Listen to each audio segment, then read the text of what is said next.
আসসালামু আলাইকুম। দেশে এসব কি হচ্ছে জানি না। দেখেন আবারও দর্শন, শিশু দর্শন হাতে নাতে ধরা পড়ছে।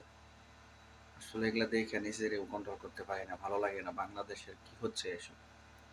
আসেন ভিডিওটা দেখি।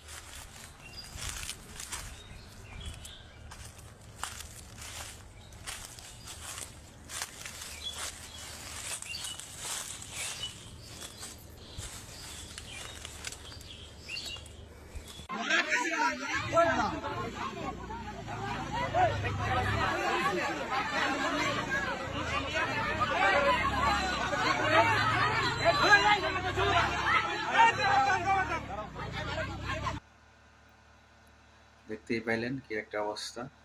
এদেরকে আসলে ওই উত্তা করে টাঙ্গাইয়া ওই হ্যান্ডেলের মধ্যে গরম পানি ঢালা লাগবে এদের। ভিডিওটি বেশি বেশি শেয়ার করে দেবেন।